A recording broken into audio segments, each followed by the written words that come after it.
Hi, everybody. Ed Diaz here with Mr. Eugene Roberts, also known as Man Man. Eugene is an excellent keyboard player, synth programmer, and musical director for some of your favorite bands that are currently out. Eugene, welcome. Thank you. Thank you. So today we're going to have some fun and we're going to show how to make some sounds inside the Roland Gaia. So basically we're like cooking synth sounds today. Yeah, cooking. Totally going to cook some synth sounds. Now, Eugene, as MD, I know there's certain sounds that you require that your musicians play in the band. For instance, what about bass? Do you require the bass guy to be able to play some keyboards? Yeah, for sure. Because nowadays a lot of the records have a lot of synth bass. Actually, a lot of older stuff too. Stevie Wonder. A lot of different people use synth bass a lot, and it's very important to be able to create your sound and edit your sounds for the sound of the record, and what's suitable for what's going on, outside of just turning the keyboard on and finding the closest sound. Well, cool. Well, would you mind showing us a bass that you would kind of have your guys do in regular practice? Yeah, well, we'll start with a couple little things. Awesome. We'll start with a sine wave because that's typically like the good starting point with certain sounds.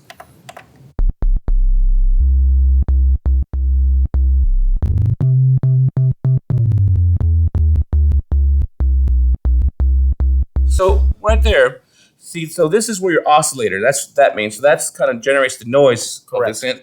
And then I saw you, what were you doing here? What I'm doing here is pitching the sound, so that way, as you can see now, I'm going to pitch it. Mm-hmm. Okay. So you took it down an octave right there. Yep, take it down an octave, so Awesome. that way we have a good starting point. So when you're playing the keyboard, your lowest note is not the last note on the keyboard, so you can have some space to go. And then we don't have to use octave shift. Exactly. That's what that is. That Awesome. gets pretty. Yeah, you don't got time for that. Yeah. All right, cool. Let's go.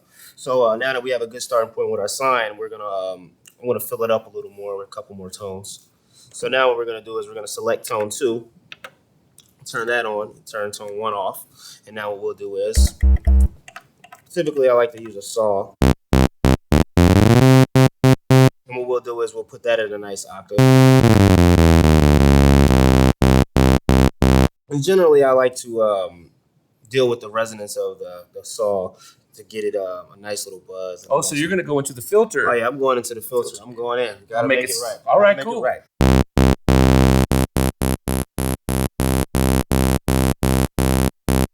And with that, dealing with the resonance of it, it kind of just gives it a little buzz, which will brighten up the sine.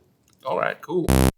So now that's pretty much where I would want that at. Maybe just add a little reverb. Awesome. Add a little reverb to it. You might as well because there's already effects in there. It's already effects. Bring them in. There. Bring those effects in there. Cool. And I'll let you hear those two tones together. So what I'll do is, the second tone is overriding the first tone. So what I'll do is bring the first tone down. So you're just adjusting the volume of the second tone by using that amp level. Correct, because your amp is pretty much your overall volume Cool. of that oscillator. And how would you do that with the first tone? I would do the same thing by just selecting the first tone. Okay. And I would turn the amp up. Oh, so that's almost like you're mixing between the tones that are on there. Correct. And so this thing, the guy has 3 tones, and you're just using 2 right now, and you just adjusted the volume. Correct. Okay, that's cool. So what I'll do is I'm gonna go to my third tone because Might as well I'm content with where we are with the first 2. make it a big sound. Make it a big sound. Yeah. So now I'll turn my first 2 off and I'll hit select for tone 3. Mm-hmm. Now I'm not gonna use a super saw because that's what it's on. All right. What I'll do is I'm gonna go to a square wave, and what's gonna happen with that is it's gonna give us a nice funky tone. And what I'm going to do for that is I'm just going to change the release, let it ring out a little, and I'm going to deal with the attack just a little bit. Okay, so the release is like when we let go of the key, how long before it releases from there? Exactly. So what I'll do is I'll show you a little bit more about the release.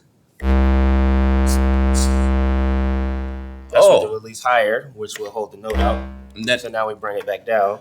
We're going to just find a good balance in between the two. cool.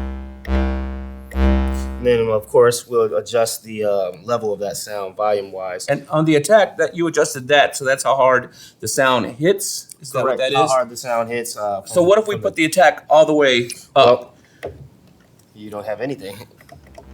There it is. Oh, so it's like bringing it up soft. Exactly. It's not all the way.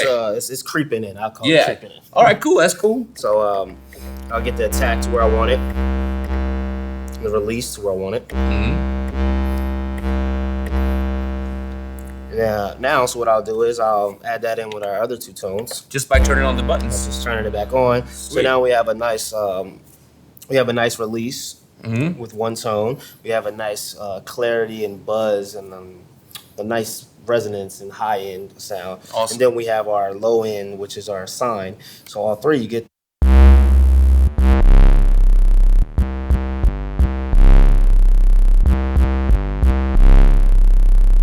I bet that sounds really good going through some big subs. Oh, yeah. The arenas. There's 16, 18 inch subs, and you're going to feel it. Even with just the sine, this sound right here will rattle a room.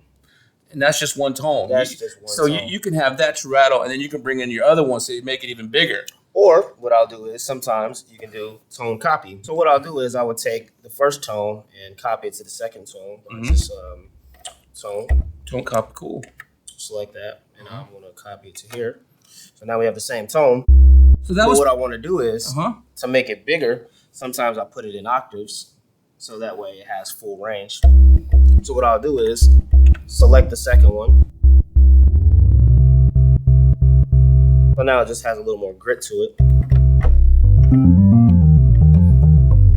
That's pretty easy. And I bet you probably go into detune it a little bit to get a little more spread. Yep, and then it'll spread it out. How would that sound?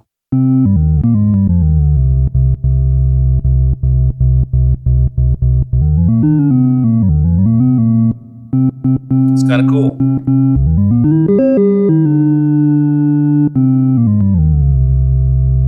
And then, of course, you can always add your third tone back in. A little too much, so we can bring that one down again with our amp.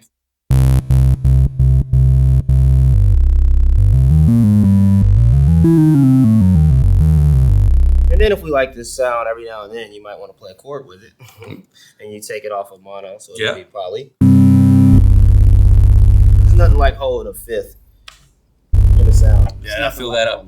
And you know, the great thing about this, from what you just did, if you had to go over to a different Roland synth, this is just fundamentals of synthesis here. So you just went in and did your oscillator, which that generates the noise that we're going to do. And then the filter, which kind of just shapes it. Yep. Shapes it. And then amp is almost kind of like a little mixer of the tones. Exactly, for each tone. And then you can tell it how to react in the keys. Yep. And then you have your effects, which you can add your effects, your delays, and your distortions and different things. Even with your delays and your arpeggiations, you can tap tempo, which syncs everything up, which is really great. So that's great. As you can see, Mr. Man here showing us how to make some really nice bass tones using the Gaia. Now, don't forget, you can also go to axial.roland.com and download even more sounds for your Roland Gaia. And once you go to that site, you'll see my sound banks on there at some point. Yeah, coming soon. So you guys take care, and we'll talk to you later.